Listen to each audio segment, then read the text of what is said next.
Good evening, televiewers, and thanks so much for being patient. And this is Prime Hour Special coming to you live on My Media Prime Television. We are broadcasting from our headquarters at Fengudon here in the nation's economic capital, Douala. Today on the program, we shall be looking at the Garbo massacre in the northwest region of the country, which led to the death of 23 persons. According to United Nations reports. We shall equally be looking at the general conduct of the just ended twin elections in Cameroon. And of course, the Women's Day is around corner. We shall equally be talking about that.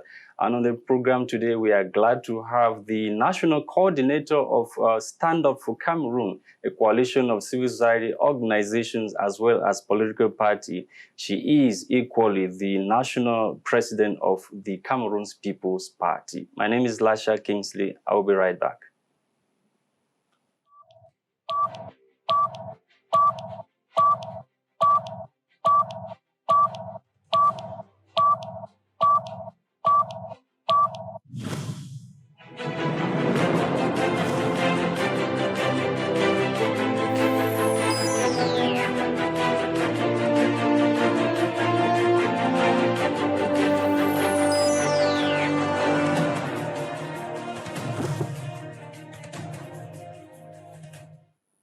Welcome back, televiewers. We are glad to have with us Madam Edith Kah Walla. Good evening, Madam, and welcome to the program. Good evening. It's a pleasure to be here once again. How are you faring today? I am faring all right, but I have to say that, we have very, very heavy hearts in Cameroon since last Friday. It has been almost 1 week now, but we are still in a bit of shock. And I want to take the opportunity, Mr. Lasha, if you give me just a few more minutes, and I will move from English to Pidgin. Yes. Because I want to salute the people them for Garbo. I want to give them some very, very big ashia. Ashia because we don't see plenty die for the last 4 years. But this particular situation of picking them, woman them, where they die in such an untimely manner, it really shocked me. And if they shock, we imagine what did happen for the community from Garbo. So would they ask them, say, may they hold heart, may they be strong, may they know, say, the entire country be behind them for this moment. And I beg the youths them for that area. Say, and no say what will happen if you make vex before their hearts until they feel, say, they get for be violent. Yes. I will tell them, say, no, please, they died on too much. It done too much. So we beg them, make them know, say, we will fight for this matter until we get answers and we get justice. But make we do so without violence. Okay, Madam, you are equally the leader of a political party, and different figures are being advanced by different, governments, international community, the UN, and other bodies. At the level of your party, how have you been able to assess the casualties? Can you give us the exact figure of what the number of people who actually died in that part of the country and the measures your party has put in place to make sure that, the people who are responsible for such an act be brought to book? What I can see is that we have figures, as you say. We have had figures from the UN, we have had figures from the government, we have had today figures from the Bishop of Kumbo. Yes. And I think that as a political party, one thing we think is that it is very unfortunate. It is very unfortunate in Cameroon that our government has established a culture where our lives don't matter. If you ask this government, how many people have died in this crisis so far? They are unable to answer you. No, they have been giving figures. It is not particular to the Southwest and the Northwest. When the situation in Boko Haram is the same. Nobody is actually keeping an accurate record of the Cameroonians who have died, who they are, what are the circumstances of their death. And this is where you see that a government does not value the lives of its people. Government's objective seems to be to diminish the figures, to make the figures come low. And the question we have to ask them is one death not one too many? Because by diminishing the figures, it's as if they are diminishing the incident. If one person dies, it's too many. So we should understand that government's job is to actually find out the number of Cameroonians who died and give us the accurate They say figures. the number is 5. No, they cannot say that because they steal them in the same communication where they say, watch out, the number is 12 because they say they killed 7 fighters and then according to the fighters are not the collateral damages they're talking about. Died, that word, I've been so shocked by that word because collateral damage is something you use to describe material, something which you had an accident and there was collateral damage, not human beings. Human beings, you don't call them collateral damage. The wording of that communique from the Ministry of Defense, they said, first of all, they said it was simply. What is simple about the lives? Let's take even their figures. What is simple about the lives of 4 children and a pregnant woman? There's something simple about that? No. The government has repeatedly, and I made a joke on Twitter this morning when we saw the figures coming from the bishop, because I said, okay, there are the figures of the bishop, the figures of the UN, and the figures of the government. Who should we believe? But my joke was that we would think about who has lied to us. I asked you a question. At the level of your party, no, Mr. Lasha, what is the figure? You people should stop that. My party, you don't pay taxes to my party. Do you? You don't pay taxes to my party. We have a government. Parties, NGOs, churches, it's not our responsibility, the security of Cameroonians. That is the responsibility of a government. In other countries, 1 person dies. 1. The head of state leaves what he's doing and goes and sees about that death. In Cameroon, people will die by the thousands. We have a head of state, he has never put his 2 feet in the region where people are dying.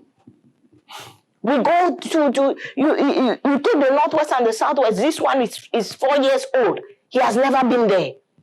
Boko Haram started since 2012. He has never been there. What is his job? What is the job of a head of state? His first job, the first job of every government is to keep us in security. Because if we are not alive, they cannot do any of their other jobs.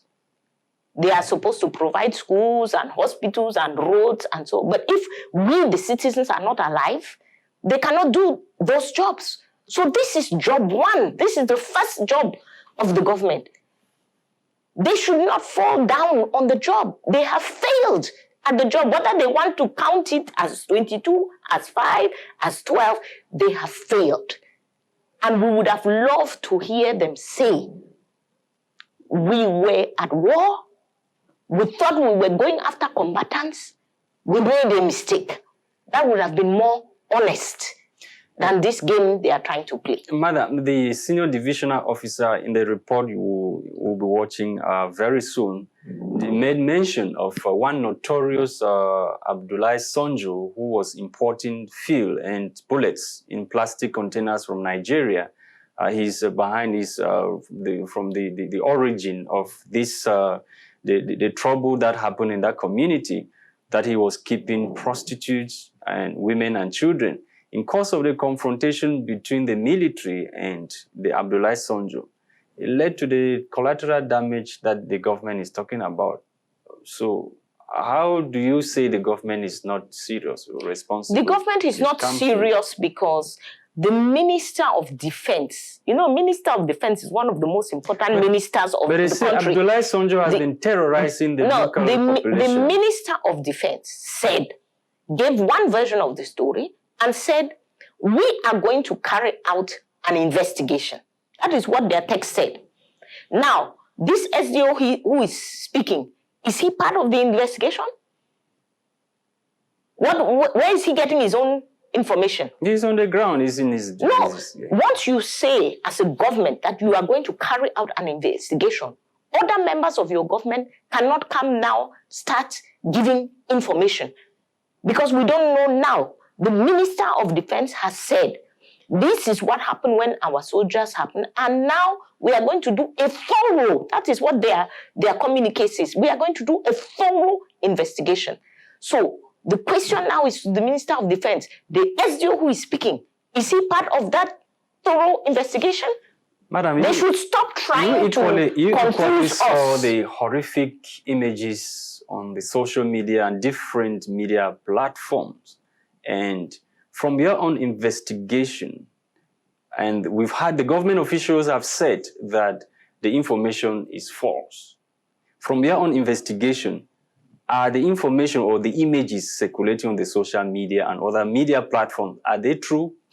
The authentication of images today in with technology is something which can be done, and government should do that. What I know is that I heard over the BBC an eyewitness, somebody who was on the ground, who said 9 members of my family died. So I believe that gentleman. I believe that gentleman because I don't see his... Because it was the BBC? No, because I don't see his interest. Nobody in their right mind will claim that people in their family died if they didn't. 2 is that the people should know that the United Nations, what is the United Nations? It is exactly as its name says, a club of nations. The person who sits at the table at the United Nations is not the Cameroonian opposition, it's not an NGO, it's not a journalist, it is the government of Cameroon. The United Nations does not deploy itself on our territory without permission from government. In the particular case of this conflict, government is their partner. They are working together. So the UN put out figures that said 23 people have died. 14 of them are children. 9 of them are less than 5 years old. That is the information that we have. When the government is contesting, the government had better go to their club, to the table where they all sit together and go and contest there. Not attacking us as Cameroonians. You know, this government... The government is attacking you Cameroonians that you spread unverified information. No, you stormed the social media and local and international media with unverified information. That's the worry of the government. The information came from the UN. I have not seen people quoting figures which are not from those sources. They are quoting figures from reliable sources. So the government should sit down, buckle down, and get to the bottom of this matter. One Cameroonian life, one person is one too many. So they should not behave as if taking the numbers down from this level to this level. And the final thing I will say on this is that between the government, the bishop, and the UN, somebody has lied to us before about the deaths of Cameroonians. Now, who is that person? The government. We take the case of Zelevet in the extreme north province, 2015. The videos came out in 2018. Soldiers from our army shot point blank 2 women and their babies, their children. We saw those videos with our own eyes. What did the government say at that time? That it was in Mali. What is happening today? The same government has put the soldiers on trial, charging them with those crimes. A second video came up where they lined people up in the extreme north, about 12 people, and shot them in the back. At the same time, they said it's not them. So, unfortunately, the government has lied to us before about the lives of Cameroonians in a conflict situation, and so we cannot take their word for what they are saying now. And they lied to us at the time through the voice of the Minister of Communication, the spokesperson of the government. When it turned out that he was telling a lie, was he sanctioned? Was he removed from his position? So, government has a track record. Unfortunately, their track record is one of not telling the truth with regard to the lives of Cameroonians in such situations. You as an opposition leader keep going back to this phrase, opposition leader. What is it that you want the government to do so that the people who committed the act be brought to book? At this point in time, government should set up an independent commission. Government is party. They are being accused. They cannot therefore investigate themselves. They should set up a credible independent commission with international actors, with Cameroonian actors that can include the clergy, they can include reliable NGOs, they can include lawyers in Cameroon who are respectable, who can go to the ground and carry out a real investigation and tell Cameroonians the truth. Let the government show that our lives are valuable. If our lives have value, then it is in government's best interest to get the answers to the questions which we all have, and then to proceed to justice. That is what should be done. But Mr. Lasha, I know this government very well. They will not do it. They will not do it, and that is why we call on Cameroonians, and our stance as Stand Up for Cameroon is that of political transition. Because until we bring this regime to an end, we will not have an end to this type of behavior. We shall be talking about that. Before we continue, let us watch this report done for us by one of our reporters in the newsroom.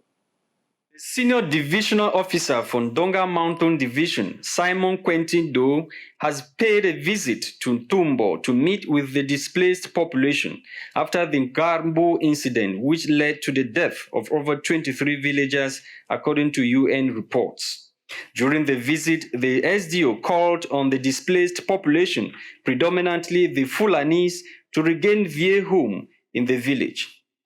I want to say that we came to continue to assure the population, this peaceful population of Ntumbo, that the incidents which happened at Garbu was orchestrated by armed gangs who decided to take this enclaved border zone with Boy Division into their hideouts.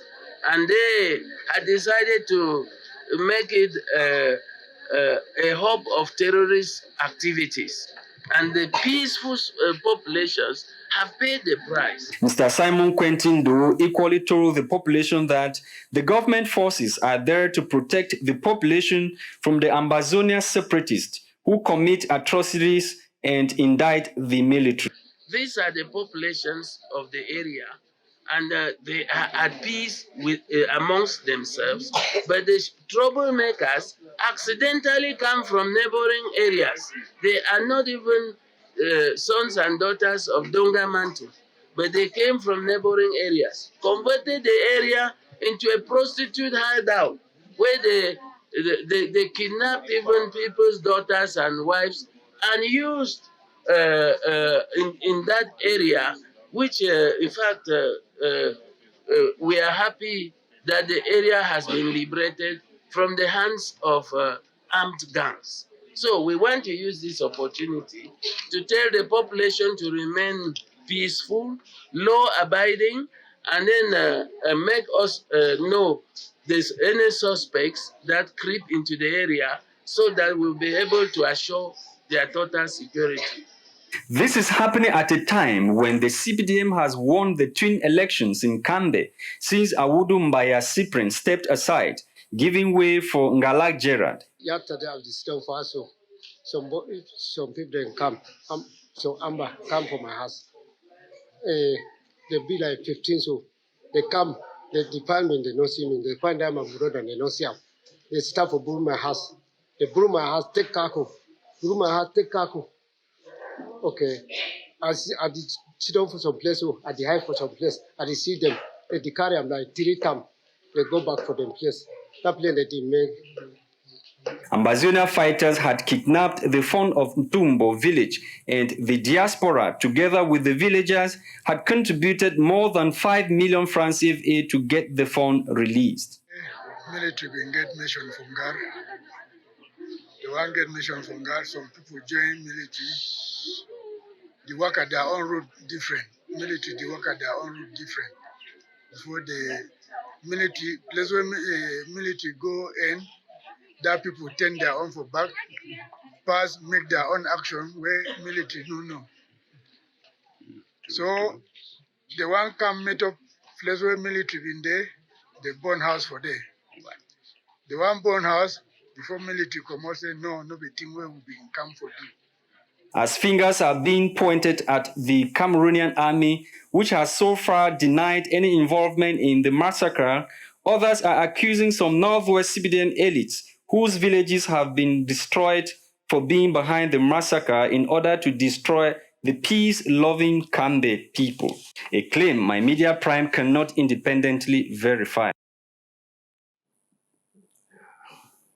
Welcome back, televiewers. If you're just joining us, you're watching Special Prime Hour live on My Media Prime. We are broadcasting from our headquarters at Fengudrombange in the nation's economic capital, Douala. We continue with the discussions in the studio where we are receiving the national president of the Cameroon's People's Party, Madam Edith Kah Walla. You just listened to that report there, Madam. Different versions coming from the population and the local civil administrator of the SDO. What do you have to say? I think we have the evidence of what I was talking about earlier. Either government is carrying out an investigation.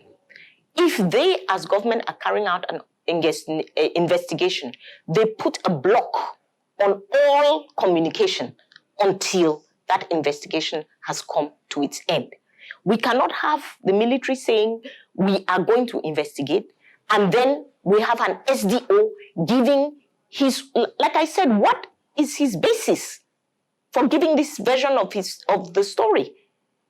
What investigation has he carried out? You know, what all of this amounts to, and you heard the SDO.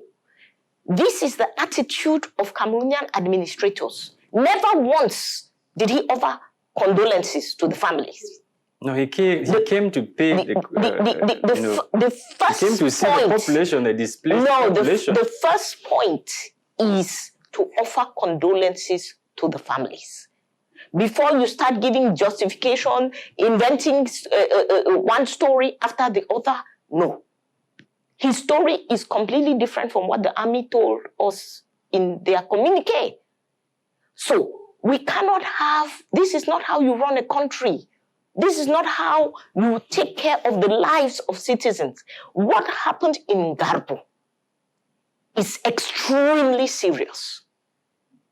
If you are serious as a government, you realize something happened, you realize you have not gathered all the information, you stop all communication until you have put the facts together and you have something to report to Cameroonians. So this is typical our lives are not important to them. This person can get up today, tell his own version. This person gets up, tell his own version. The villagers are telling their own experience. They are narrating their own experience, what they lived during that Can day. they have lived 10 different experiences? It's not possible.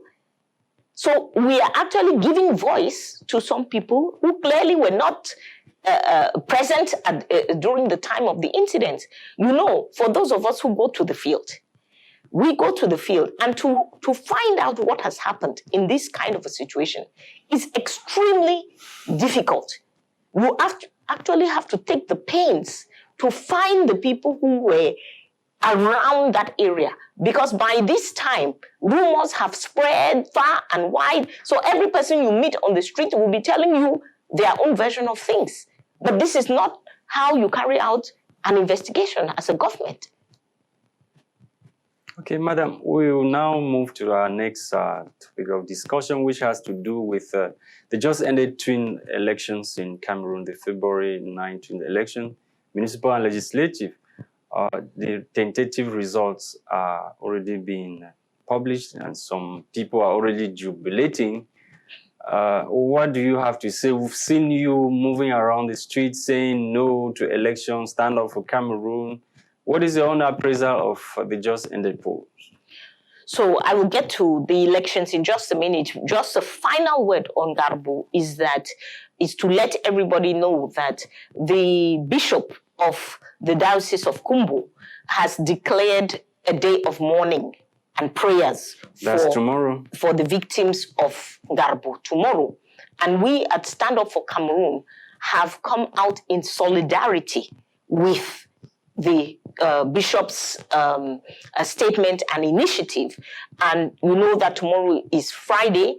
We always protest in black on Friday. So we are asking Cameroonians tomorrow, Friday, to be in black, to make sure that we mark that something terrible happened in our country last Friday.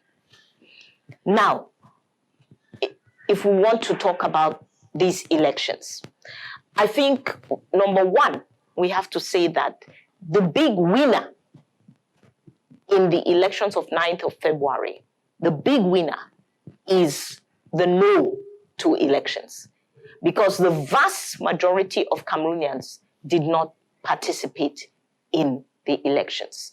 We are a country that should normally have somewhere between 11 to 13 million registered voters.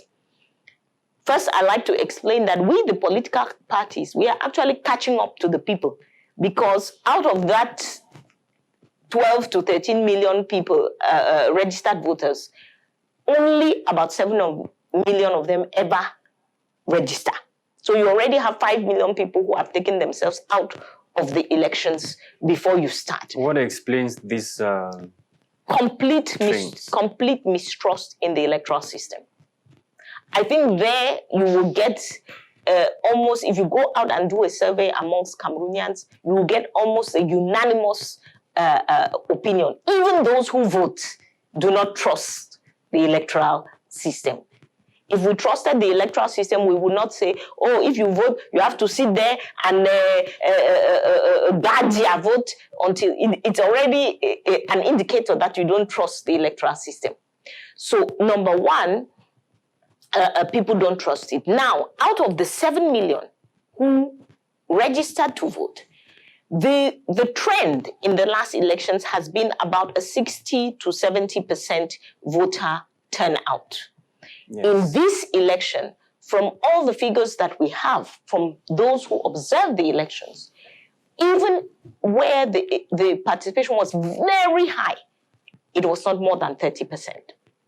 Even in the CPDM strongholds, it was not more than 30%. So very clearly, Cameroonians feel that this election could not provide solutions to the challenges that Cameroonians are facing, and they decided not to vote. They decided not to vote. Is it because you call for them not to vote, or they decided willfully not to vote, as we say? They decided willfully. Our information our education, our sensitization, the non-violent action that we carried out on the ground informed their decisions, of course. Are you not violating the rights of minority? The people who want to vote, are their rights not supposed to be protected? When you tell people not to go and vote. Did we stop anybody from voting? No. Nobody, as far as I know, in the camp of the no to elections, nobody carried out any action to impede somebody from voting. On the contrary, though, we know that in these, especially in Northwest and Southwest, there was a lot of intimidation going on to force people to go and vote. They claim you independently verify. Oh, for sure. For sure. We get, it is not because we are not going to elections that we are not observing on that day, that we are not getting reports from different parts of the country. So this position of no to election was adhered to willingly by Cameroonians. They chose not to go and vote. However, what we say at Stand Up for Cameroon is, please, that is step one.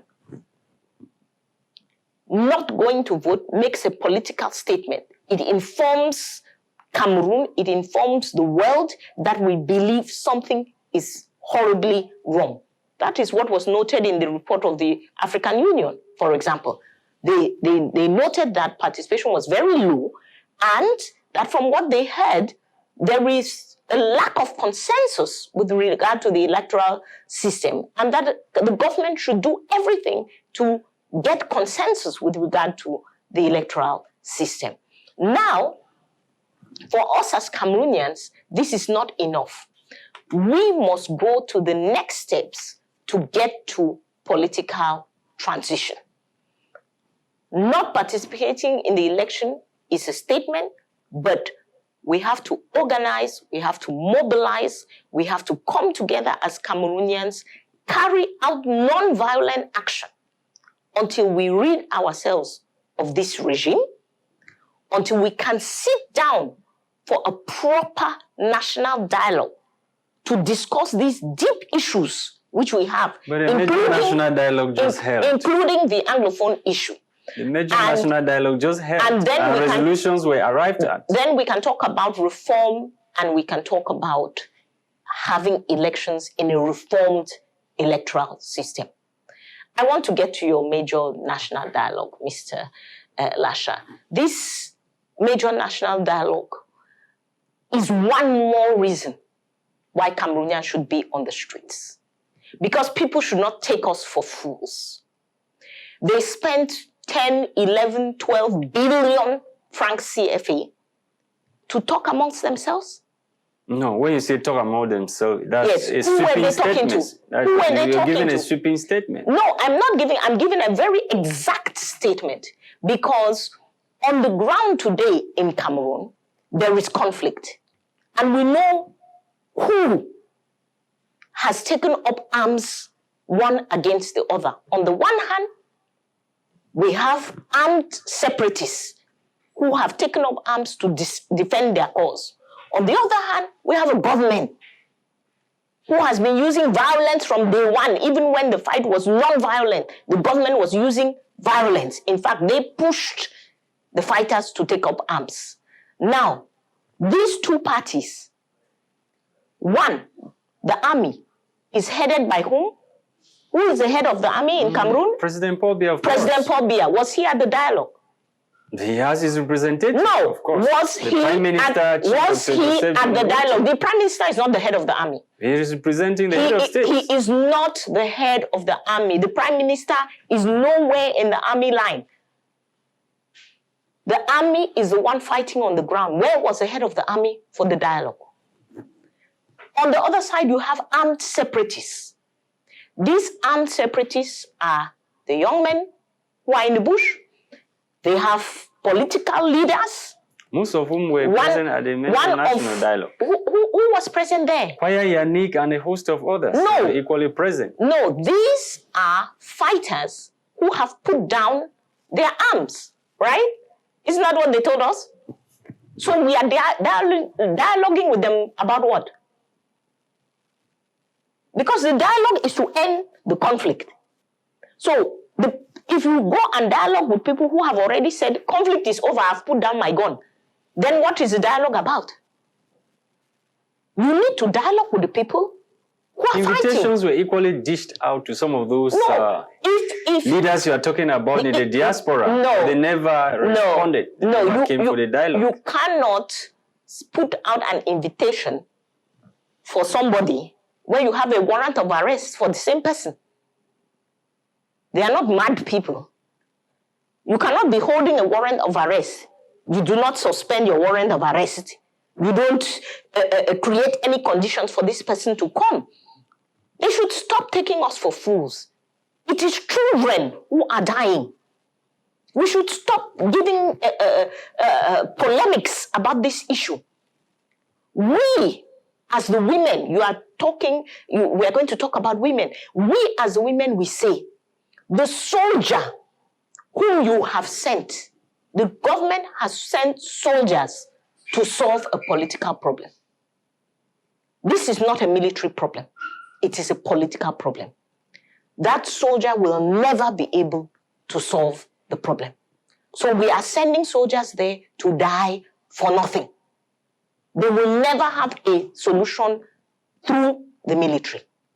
The children whom this government has pushed to the wall until they decided to take up arms, those children in the bush are our children. The soldier is our child. You now are sitting comfortably somewhere and sending the children to die. Madam, it makes no sense to us. When you look at the atmosphere shortly before the twin elections and the atmosphere which prevailed during the elections and what we have now, what appraisal can you give to this different atmosphere I'm talking about? I mean, before, during, and after the elections. I mean, the level of violence that we have now. Can you appreciate the level of violence? This government has chosen twice, 2018 and again now in 2020, to go to elections in a conflict situation without discussing how it is that we go about elections. So we have a conflict on the ground. You know that elections are going to aggravate the conflict. You don't sit down and once again invite those who are fighting and say, hey, can we have a ceasefire and maybe calm things down so that we go to elections? You don't sit down and talk to the other opposition leaders. You don't call in the church who is on the ground to discuss with them and say, hey, how can we do this? No, you feel that you are going to use force. The proof is there. When they called for elections, what did they do? Increase the number of soldiers in the zone. What were the soldiers for? So the government knows that violence is going to increase. The soldiers were to protect the civilians. But why increase them? Why did we need more? There was lockdown called by Ambazonia fighters abroad. But they knew that lockdown would be called down. We just had an election in 2018. We just had an election in 2018. They did not sit down and assess what happened in that election and what should be done differently this time.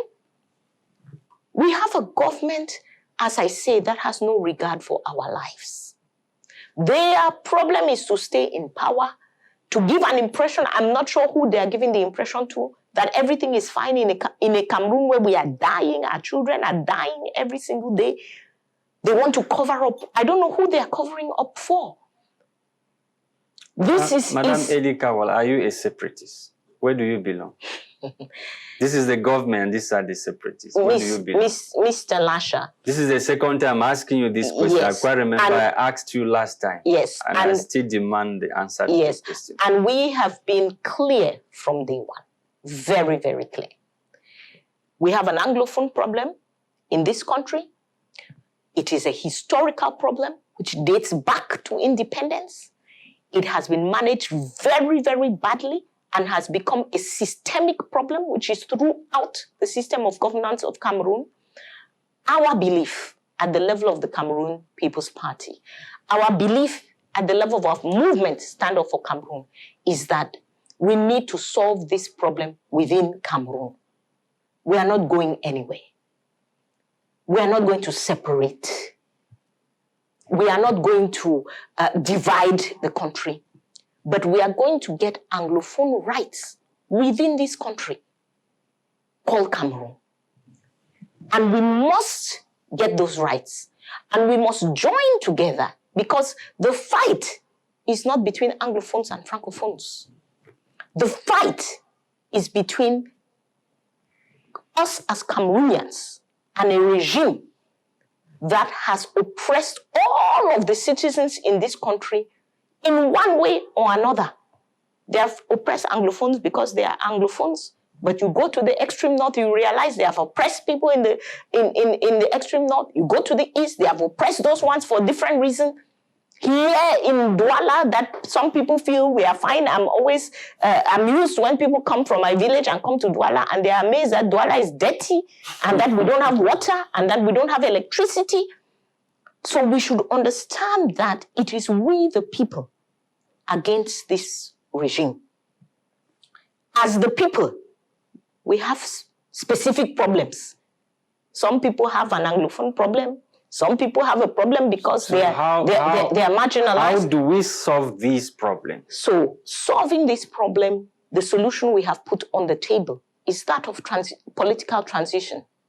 You mentioned that we marched in Yaoundé on the 7th of February, 2 days before the election. We were about 500 people marching. We were Anglophones and Francophones. We were from 7 different regions in the country. If you spoke to everybody there, you will get a different problem. You will get a different reason why that person decided to come out for that march. Some are there for the Anglophone problem. Some were there because they are right there in the center province, but they cannot send their children to school. Some people are 60 kilometers from Yaoundé. It takes them 7 hours to get to Yaoundé because they have no road. People from Edea, women from Edea, whose children have been stolen in the poor hospital facilities that we have in this country. So we who have the problems, and we should understand this as Cameroonians, it is about teachers, lawyers, market women, motorcycle taxi drivers, all of us coming together, because nobody is going to get a solution. There will not be a solution to the Anglophone problem without a solution to the Cameroonian problem.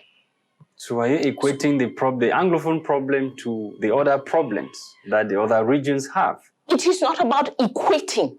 Everybody is living their situation differently, and everybody has a different history. But other regions have not picked up arms against the government in this republic, like the Anglophones are doing. Why we have to look at why did the Anglophones pick up arms? I always like to remind the timeline of this conflict.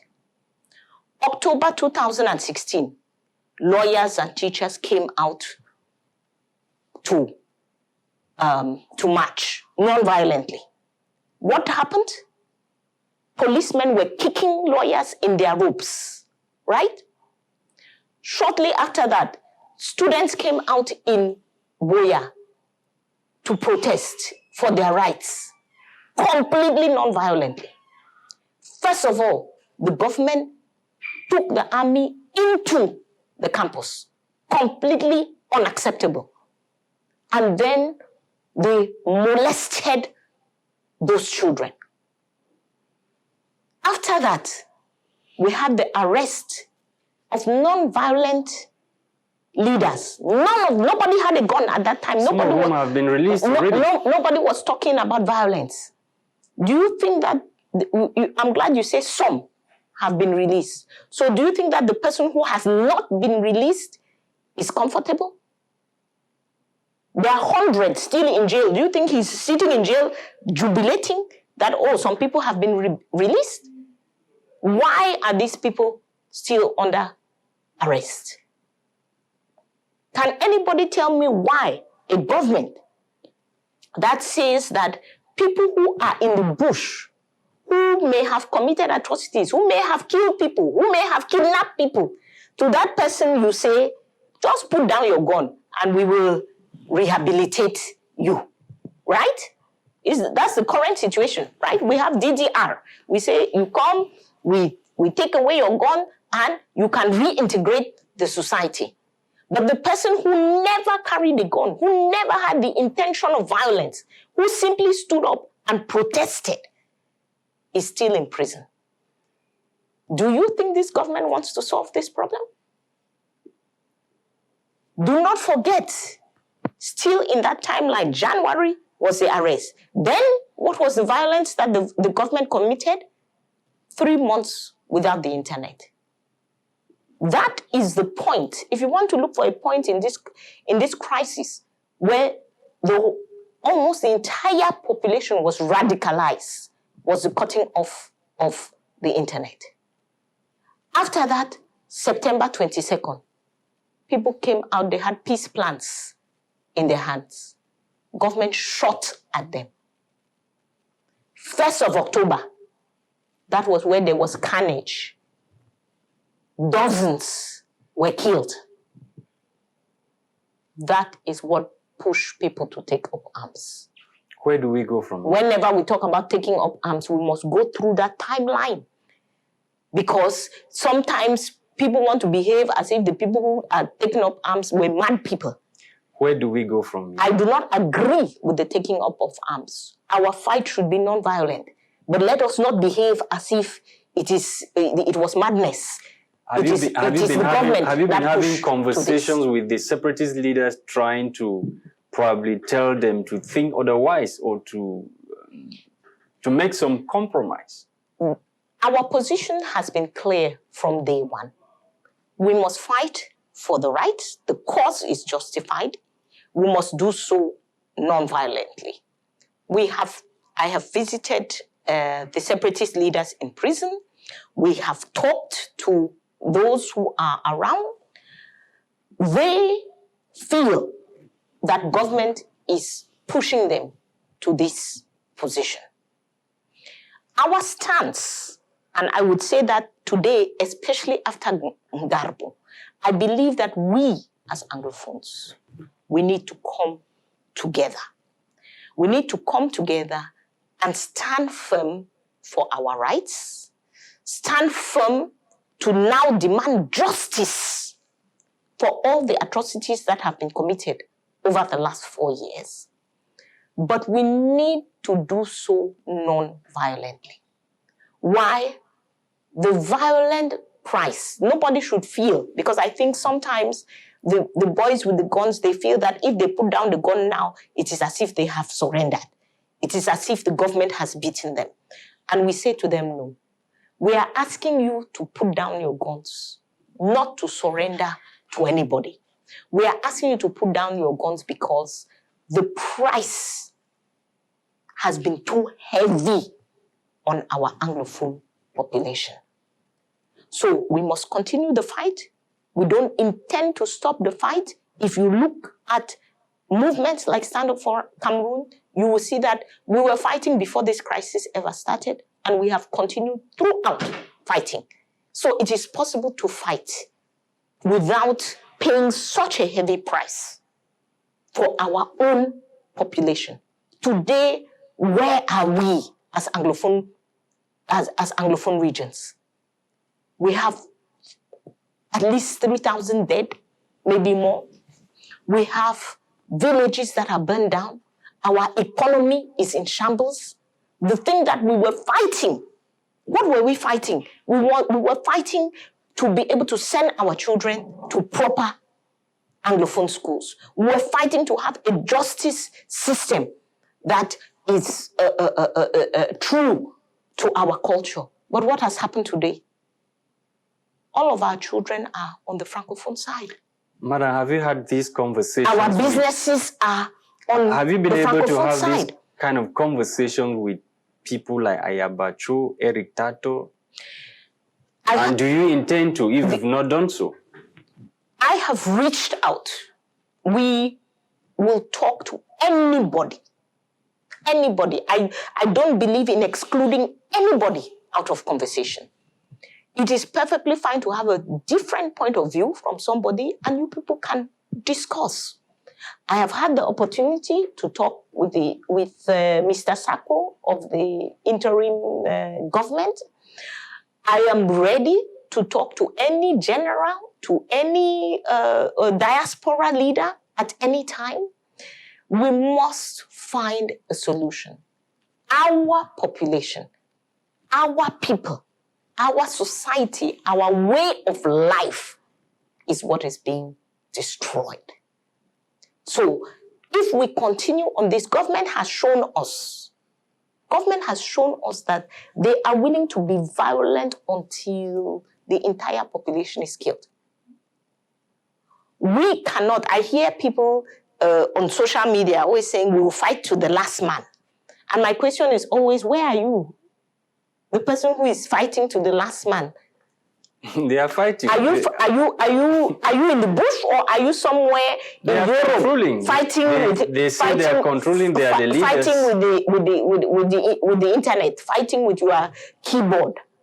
No, violence is atrocious. Violence is atrocious, and once you introduce violence into your society, you lose control.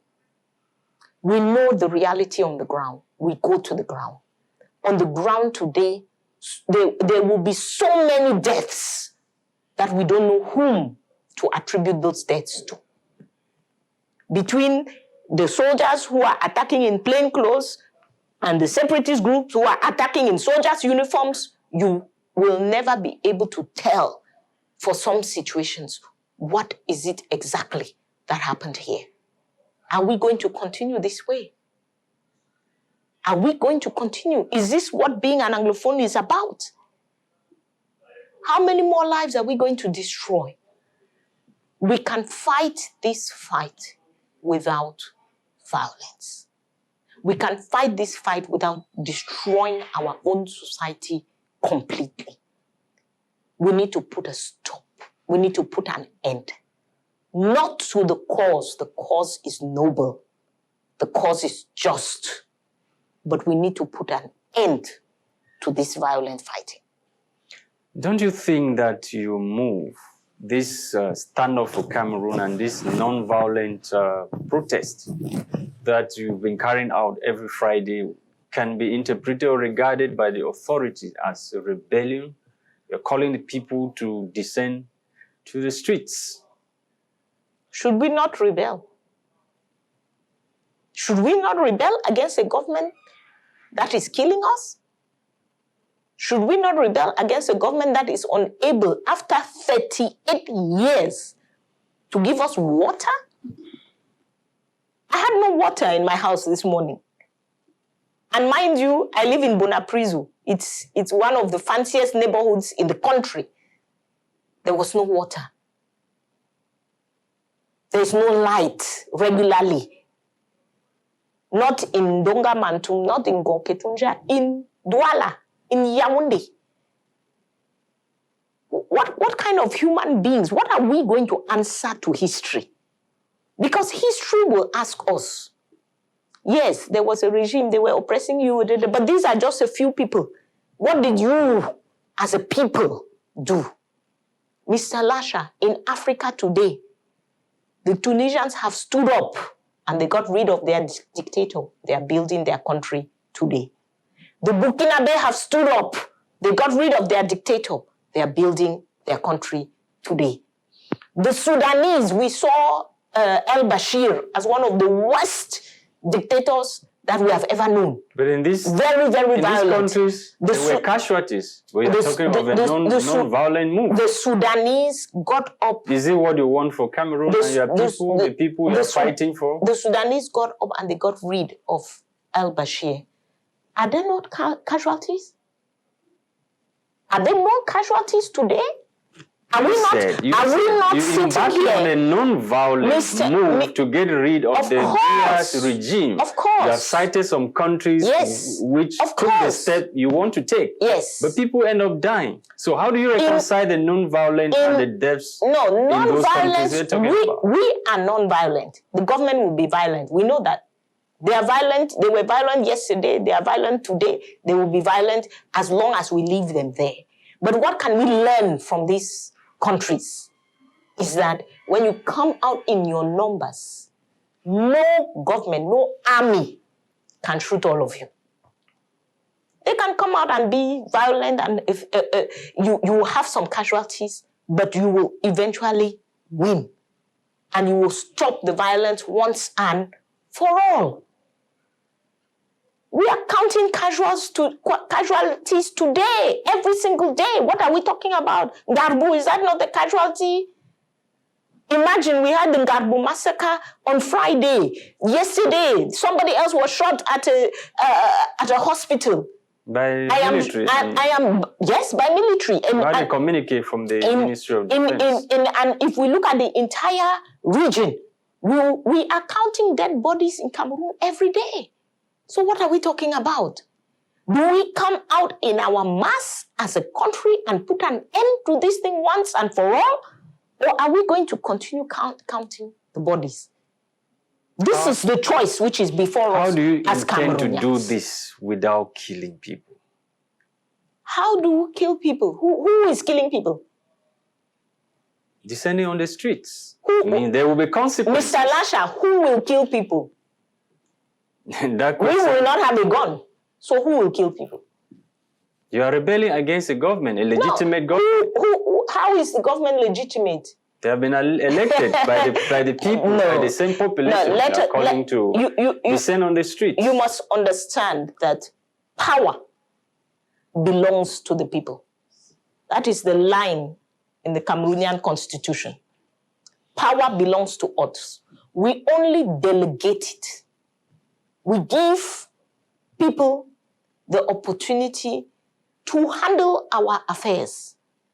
Those people, Mr. Lasha, they are not handling our affairs. We are not safe and secure.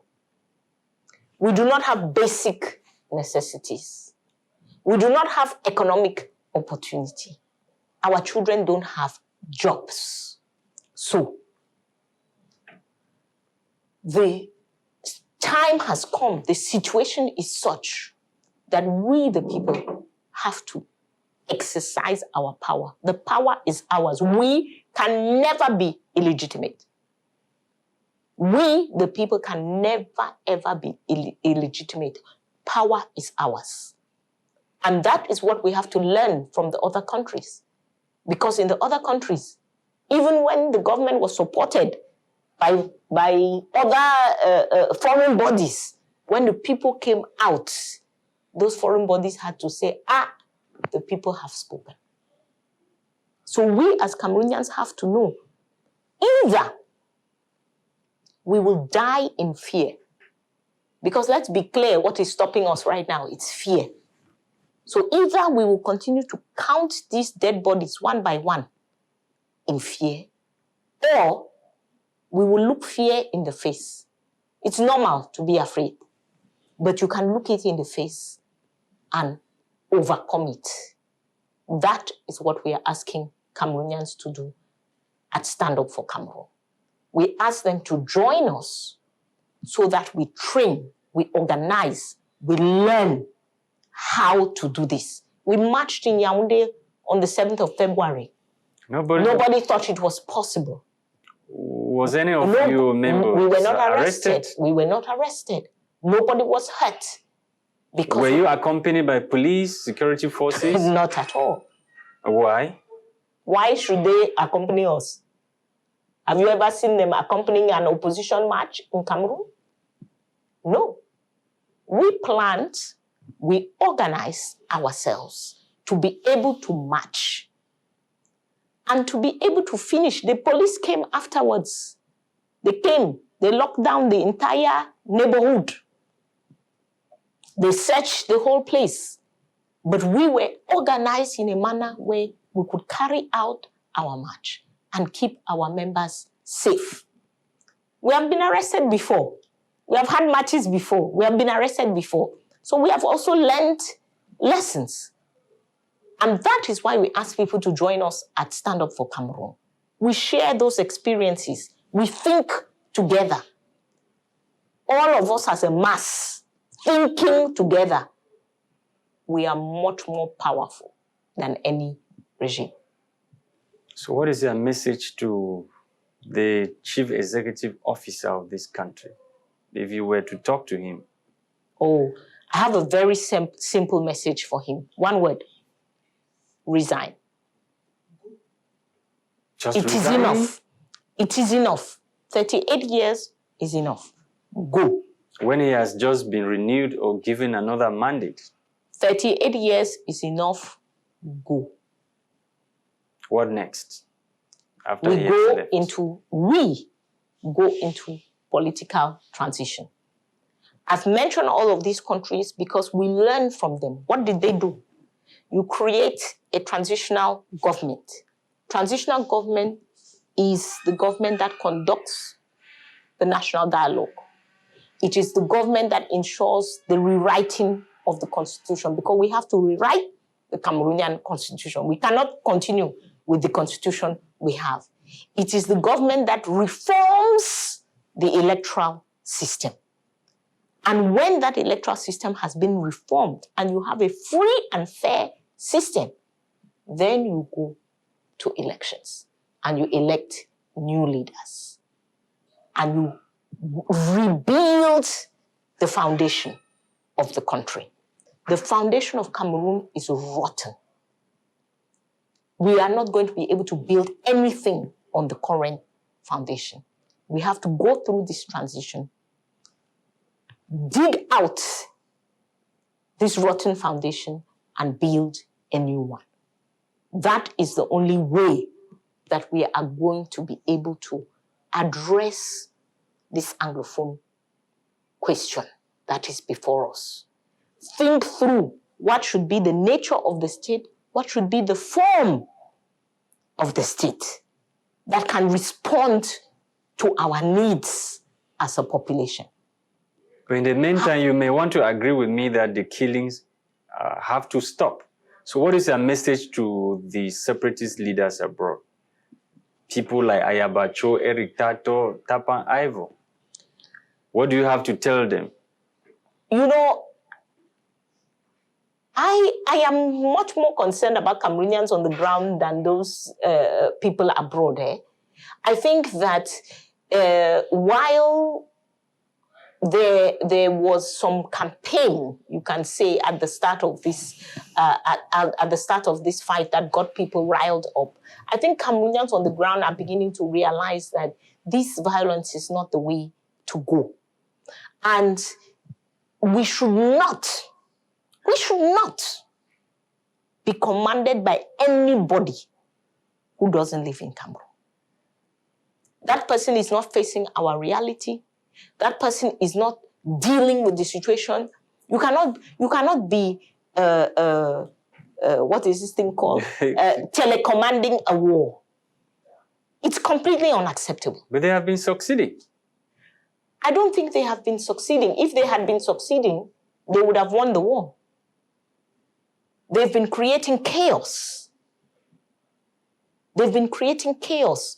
And the chaos is created for the very people that they claim to be fighting for.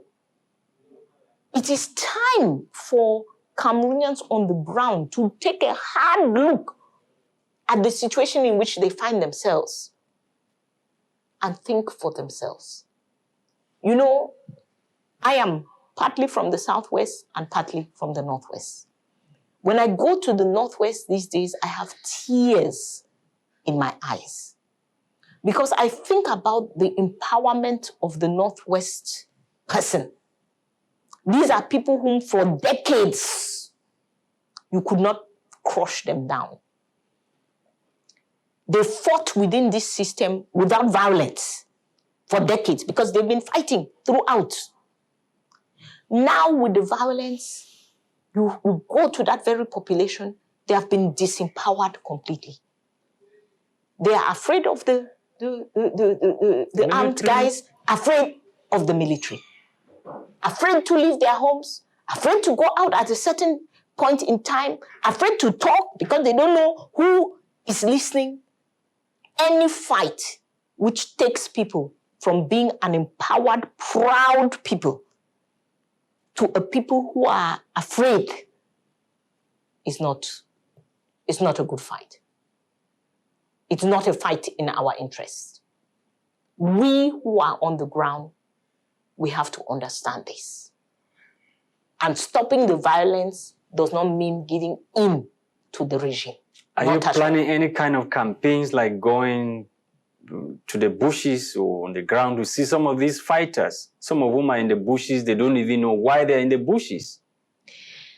The action of Stand Up for Cameroun, I'm not going to give you all the elements of what we do here, but the action of Stand Up for Cameroun, as I've told you, includes every actor.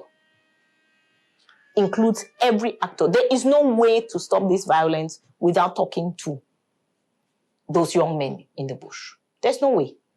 We must talk to them. We must talk to them. And I think this is where we as women, it is important. Because the advantage we have, all those children are our children. A mother does not deny any child because the child has made a mistake or done something wrong. All those children are our children. If we are going to rebuild, we have to talk to them. We have to convince them because they have been convinced by something else. We have to talk to them. We have to convince them. But, Mr. Lasha, we cannot do that. We cannot do that if the regime is meting out violence on them every day. Then our words become empty. And that is why the option for Stand Up for Cameroun is political transition.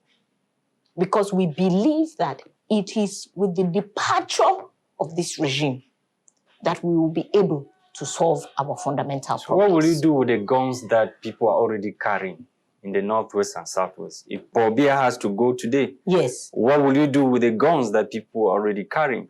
Because they enjoy the act. Some of them enjoy the act. The kidnapping process, for ransom. Yes, the process of score settling and the rest. The process of disarmament is, unfortunately, and that is why we were always for non-violence, because when you allow guns to enter your community, getting them out is a long process.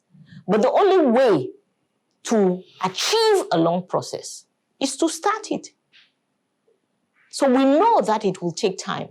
We know that it will take programs, because the process of disarmament, right?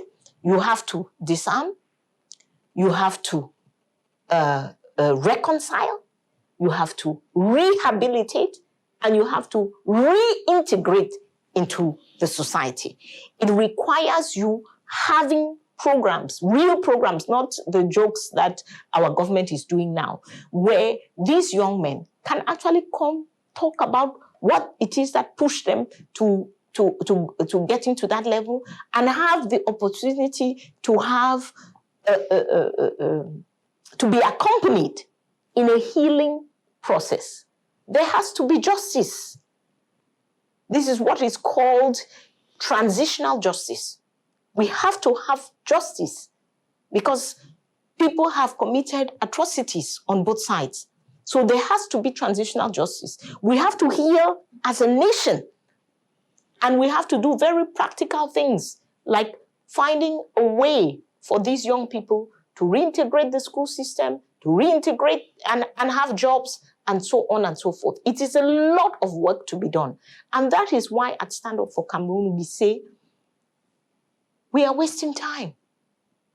Every day that we do not kick out this government, we are wasting time, and we are making the job more difficult for ourselves.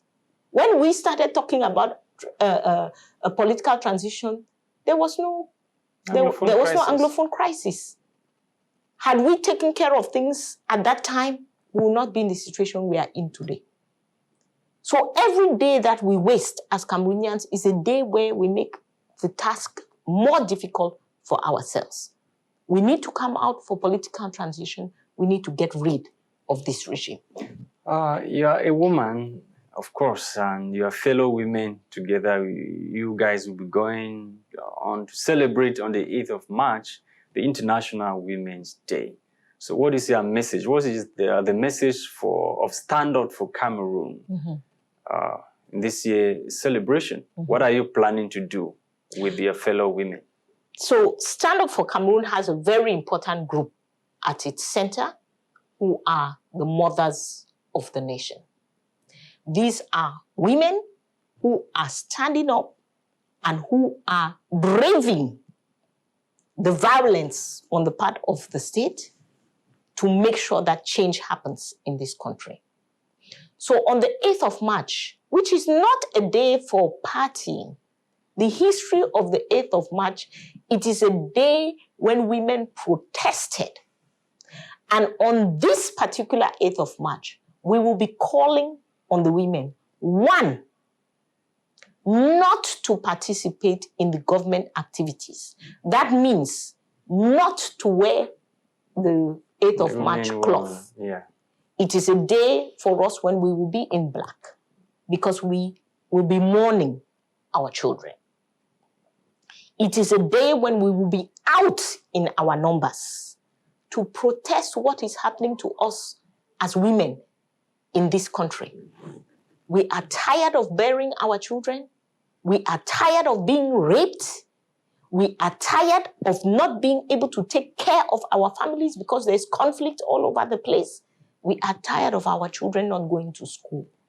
So we will be out to express ourselves and let the regime know, let the society know, let the world know that as women, we are not okay and we need to put a stop to this mess. Okay, we need to put a stop to this mess. Madam Edith Kah Walla, we are happy you honored our invitation to talk some of the burning issues in the country.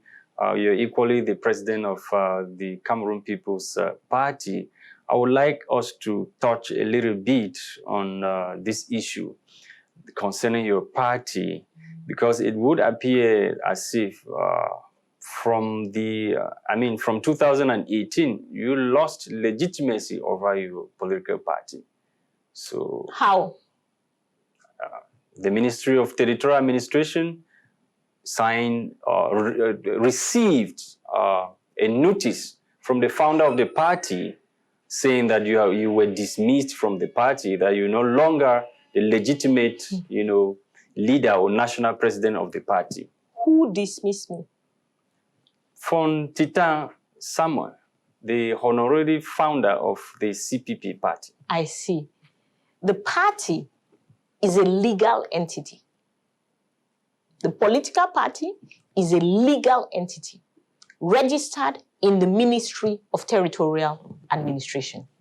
Do you know what they register there? They register the constitution of the party. They register the legal documents of the party. And do you know what Are you in keeping of the legal documents? Of course. Of course. Of course, I have a copy. And do you know what the constitution of the Cameroon People's Party says? How do you become president of the Cameroon People's Party? Through a national convention. Through a national convention and elections. Yes. The convention was held in 2014. And I was elected, as were all the other leaders of the CPP. Another one was held in 2018. You were not present. No, no convention was held. No convention was held. Do you know what happens when the CPP holds its convention? Do you know how many people were at the CPP convention in 2014? It is delegates from all around the country. Where was this convention held? Where are the minutes of the convention?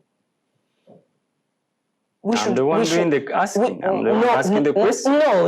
You putting the question back at me. You are the one proclaiming that a convention was held. We have a communique. We have a notice from the Ministry of Territorial Administration. No, but the Ministry of Territorial Administration, coming from the founder of the party, notifying the Ministry of Territorial Administration that you were dismissed from the party. By whom? By the honorary founder. But that is not. Samuel. But that cannot happen. Because you were not present. This is not something which is in somebody's pocket. This is an institution, Mr. Lasha. It is an institution. It is governed by constitution. To dismiss a president cannot happen with one individual. Anyway, he has a veto power. No, he does not. Please don't affirm things which you don't know anything about. Because clearly you have not read the constitution of the Cameroon People's Party. So who is in charge of the CPP? Right now, as has always been, Madam Kah Walla is the national president. The CPP is functioning. We are carrying out our meetings. We are carrying out our activities. I have no idea where this individual you are talking about is. Where is he? With the party. Where is he? Edith Kah Walla, thanks so much for accepting to be part of this program. We are glad you came. Thank you. It's a pleasure. Televiewers, that's how we saw it on today's special edition of The Agenda. Thanks so much for watching, and from wherever you were watching us from, it's goodbye from Douala, Cameroon.